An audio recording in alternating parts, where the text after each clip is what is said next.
My name is Choma, and this is my story. I remember the first day I met Choka as clearly as yesterday. It was during my NYSC in Ibadan. I was 23, fresh out of UNN and full of dreams.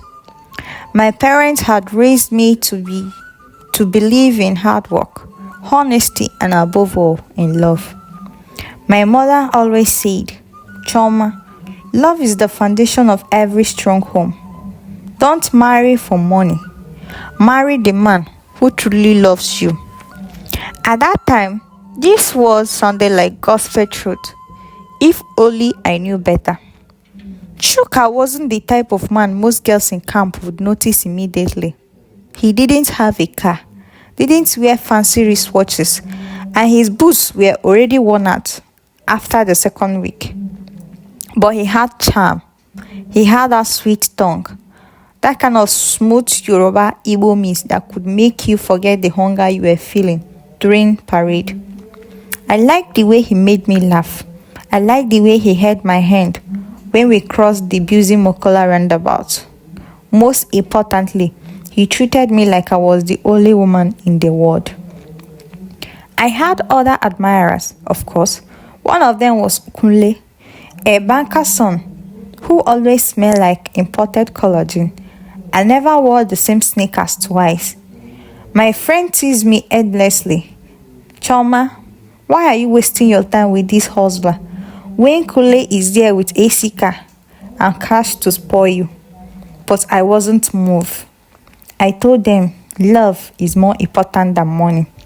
If you marry only for money, you will cry tears of loneliness at night. How proud and naive I was. By the end of the service year, Chuka and I were inseparable. He came to Enugu to see my parents. My father frowned when he saw him. Chuka came with public transport, carrying a nylon bag with only 2 shirts neatly folded. My father pulled me aside that night and whispered, Choma, think carefully. This boy is not ready. Marriage is not by love alone. Can he feed you? Can he house you? Can he raise children? Love will not pay NEPA bill. But I was stubborn. I insisted that Chuka was hardworking, and with time, things would improve. Against my parents' wish and warning, I married Chuka. The wedding was small, held at St. Mulumba's Catholic Church in Enugu. My friends came, sprayed a little money, and teased me that I had chosen romance over sense. We rented a tiny self-contained natural layout.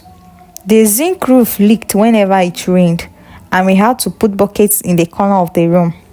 Still, I told myself this was temporary.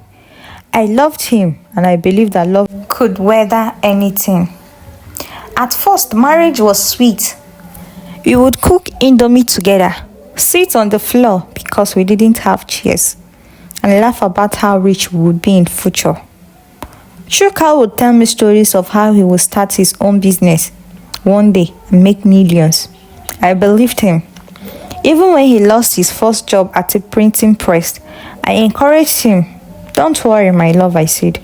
Better days are ahead. But as months turned into years, the reality of life began to hit hard. Rent became a struggle. NEPA cut our light for weeks because we couldn't pay the bill. I started selling ladies' wigs on Instagram just to keep food on the table. Chuka tried. He really did. He jumped from one hustle to another, selling recharge cars, working as a POS agent, even trying Uber with a borrowed car. Nothing lasted. Each time, it ended in debt. The fight started small. At first, it was about little things. Salt too much in the soup, or why I didn't iron his shirt properly. Then it became about money. Always about money. One night, after the landlord came banging for the third time about unpaid rent, Chuka shouted at me, so because your small business is bringing in money, you now want to rub it in my face. Do you think I'm not trying? His words cut me deeply. I wasn't mocking him, I was only tired. Pregnancy came and it changed everything. Carrying a baby while worrying about money is one of the hardest things any woman can do. I remember going for antenatal at Parkland Hospital with only transport fare in my pocket, praying that nothing extra would come up. When labor came, we couldn't even pay for a private room. I gave birth in general ward, lying on bed with torn sheets, surrounded by women mourning in pain. As I held my baby, tears filled my eyes, not of joy, but of fear. How would we take care of this child? Chuka was there pacing, frustrated. He blamed the government. He blamed the economy. He even blamed my parents for not helping us enough. But deep down, I knew we were here because of my choice. I had chosen love over stability. Things only got worse after the baby arrived.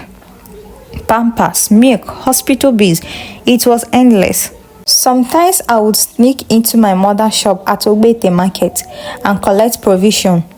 She would sigh and say, "My daughter, this is why we warned you. Marriage without money is like soup without salt." Meanwhile, my friend Ngozi, who had married that banker's son, was living in Lekki.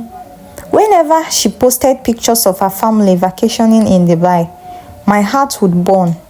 I hated myself for feeling jealous, but I couldn't help it. I was changing diapers in a hot dark room because NEPA had taken light again, while she was in a 5-star hotel with AC. The breaking point came when we were evicted. The landlord finally had enough. He threw our things outside while neighbors watched. I stood there, carrying my baby on my back, holding a Ghana must go bag, and I wanted the ground to swallow me.